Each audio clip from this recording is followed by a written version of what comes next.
Hello guys, welcome back to my channel Doel lifestyle. কেমন আছো তোমরা সকলে? আশা করি ভালো আছো। আমিও খুব ভালো আছি। চলে এসেছি অনেক দিন পর একটা ভিডিও নিয়ে। তো প্রথমেই দেখো ঘুম থেকে উঠছি, তো তোমাদের আগে জানিয়ে নিই গুড মর্নিং।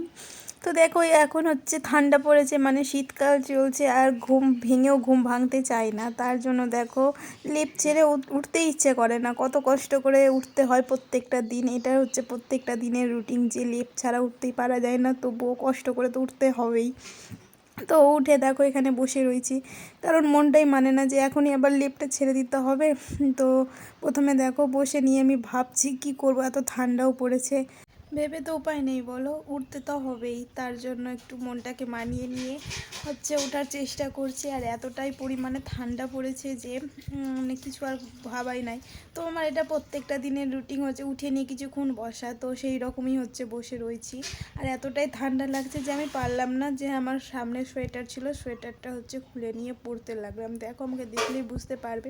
এটা তো হচ্ছে ঘরে রয়েছি, তার জন্য এত ঠান্ডা। বাইরে তো কদিন থেকে এমন ওয়েদার করে রেখেছে যে কুয়াশা কুয়াশা হয়ে আছে, আর হচ্ছে রোদ্র ওঠার তো কোনো নাম কথাই নেই।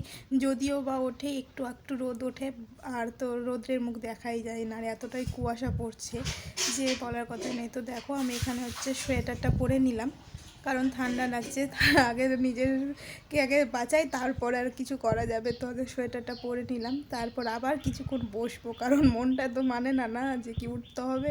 কিন্তু কিছু করার নেই, এটাই হচ্ছে বাস্তবটাই মেনে নিতে হবে যে উঠতে হবে। তো চলো উঠে নিলাম। তারপরে তো যেটা কাজ করতে হয় সেটাই হচ্ছে ব্রাশ করা। এই যে ব্রাশ নিয়ে নিলাম, ব্রাশ করার পর হচ্ছে মুখটা হচ্ছে ধুয়ে নিচ্ছি। মুখটা ধোয়ার পর হচ্ছে তোমাদের আমি দেখাচ্ছি আজকের ওয়েদারটা কেমন করেছে। এই যে দেখো পুরো মানে সকাল এখন 8টা বাজে, কেউ বলবেই না যে সকাল 8টা বাজে, মনে হচ্ছে ভোর 5টা বাজে। তারপর দেখো এখানে হচ্ছে আমার দিদিকে বাই বাই করছি, কারণ আমার দিদি হচ্ছে স্কুলে যাচ্ছে। আর এখানে এতটাই কুকুরের মানে উৎপাত যে বলার কথা নেই। তো দিদি ভয় করছিল, তার জন্য মা হচ্ছে একটু এগিয়ে দিতে গেল। তারপর চলে আসলাম রান্নাঘরে। রান্নাঘরে আসার পর দেখো হচ্ছে আমি আমার আর মার জন্য হচ্ছে চা করে নিচ্ছি, কারণ হচ্ছে দিদিকে আগে চা করে দিয়ে দিই, কারণ দিদি লেট হয়ে যাবে স্কুলে যেতে। আর আমি আর মা পরে হচ্ছে চা খাই। তো হচ্ছে সেই রকমই আজকেও দেখো চা করে খাচ্ছি। তো প্রথমেই হচ্ছে চা দিয়ে দিয়েছি। এখানে একটা আমি গন্ডগোল করেছি, কিন্তু কি গন্ডগোল করেছি এখন বলবো না, চলো তোমরা দেখতে থাকো কি গন্ডগোল করেছি। এখানে তো সব যেমনটা চা করি তেমনটা হচ্ছে চা করেছি। তোমাদের ওইদিকে কেমন হচ্ছে ঠান্ডা পড়েছে অবশ্যই আমাকে কমেন্ট করে জানাও। আমাদের এখানেও ঠান্ডা পড়েনি, কিন্তু এই মানে 3-4 দিন ধরে এমন এক ঠান্ডা পড়েছে যে বাড়ি থেকে বেরানোই যায় না। কিন্তু কিছু করার নেই, বাড়ি থেকে তো বেরাতেই হবে। যেগুলো কাজ সেগুলো তো করতেই হবে। তো দেখো আমার এখানে চাটা হচ্ছে কমপ্লিট করা। তো চাটা হচ্ছে ছেঁকে নিচ্ছি।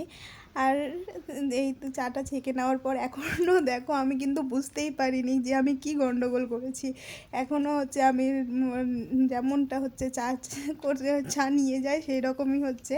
তো তারপরে দেখো ওখানে চাটা হচ্ছে দুটো কাপে ছেঁকে নিলাম, কারণ হচ্ছে একটা হচ্ছে আমার, একটা হচ্ছে মার। তারপরে এখানে হচ্ছে বিস্কিটের কৌটো থেকে হচ্ছে বিস্কিটটা নিয়ে নিলাম যে আমার আর মার জন্য।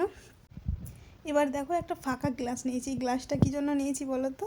চলো তোমাদের দেখাচ্ছি। হচ্ছে সকালে প্রত্যেকটা দিনের হচ্ছে আমাদের একটা যে 1 গ্লাস করে জল খেতে হবে। তো মা তো ঠান্ডা জল খেতে পারে না, ঠান্ডার মধ্যে মানে শীতের সময় মার হচ্ছে গরম জল, তো ফ্ল্যাক্সে হচ্ছে জল ভরা ছিল, মানে গরম করে রাখা ছিল। তো সেটাই হচ্ছে মাকে দিয়ে দিচ্ছি। আর আমরা হচ্ছে গরম জল খাই না, তো আমাদের হচ্ছে ঠান্ডা জল, তো আমাদের ঠান্ডা জল। তো মাকে ওখানে চাটা দিয়ে আমিও এবার একটু হচ্ছে লেপের মধ্যে ঢুকে পড়লাম। এটা সচরাচর আমাদের লেপের মধ্যে বসে চা খাওয়া হয় না। আজকে একটু ব্যতিক্রম হচ্ছে, বিছানাটা হচ্ছে গোছানো হয়নি, তার জন্য হচ্ছে আগে বসে একটু চাটা খেয়ে নিই, তারপর বিছানাটা হচ্ছে গোছানো হবে। তো এখানে এবার গন্ডগোলটা কি করেছি চলো আমি তোমাদের বলি। প্রথমে তো হচ্ছে জলটা খেয়ে নিচ্ছে, আমার মা কিন্তু এখানে বুঝতে পেরে নিয়েছে যে কি আমি কি গন্ডগোল করেছি। তো এই যে হচ্ছে জলটা খেয়ে নিলাম, এবার মাকে বলছি মা চাটা নাও। তো মা না আমার আসার আগেই হচ্ছে চা একবার খেয়েছিল, মানে খেয়ে দেখেছিল যে কেমন হয়েছে। তো মা এখানে চাটা নিচ্ছে, তারপরে হচ্ছে আমিও চাটা নিলাম। তারপরে তো বিস্কিটগুলো নিচ্ছি, নেওয়ার পর এবার আমার মুখের রিয়াকশান দেখে তোমরা বুঝতে পারবে যে আমি কী গণ্ডগোলটা করেছি। এরকমটা কখনো হয় না, কেন জানি না আজকে এরকমটাই হলো, মানে প্রথমবার তোমাদের সঙ্গে হচ্ছে ভিডিওটা শেয়ার করব বলে এরকম হয়েছে। এই যে এবার বুঝতে পারবে আমার মুখে দেখো কী রিয়াকশান। কারণ হচ্ছে আমি না চায়ে চিনিই দিতে ভুলে গিয়েছি, আর চিনি ছাড়া চা কি ভালো লাগে? যদি হচ্ছে দুধ চা হয় তবুও তখন ভালো লাগে খেতে, কিন্তু এই লিকার চা ভালো লাগে কি চা ছাড়া, চিনি ছাড়া খেতে চা? তো মাকে একবার বলছিলাম যে মা চলো চাটা দাও, আমি চিনি দিয়ে নিয়ে আসি। তো মা বলছে থাক, এঁটো করে দিয়েছি, এঁটো চা আর করতে হবে না, পরে আমাকে করে দিবি, এটাই খেয়ে নিই। তো আমার মা হচ্ছে খুব ভালো, তো এটাই চা খেয়ে নিল। তো মাকে বলছি আসো মা একটু চিয়াস করবো, তো মাকে হচ্ছে চিয়াস করে নিয়ে হচ্ছে হাসাহাসি করে হচ্ছে আমি আর মা হচ্ছে চাটা খেয়ে নিলাম।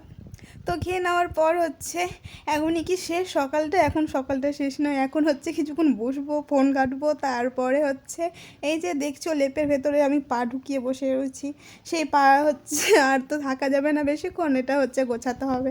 তো চলো, এখন মানে সকালটা আমার এই রকম করেই শুরু হয় আর এই রকম করেই শেষ হয়। তোমাদের সঙ্গে একটু ছোট্ট করে শেয়ার করে দিলাম, কেমন লাগে আমাকে অবশ্যই কমেন্ট করে জানিও।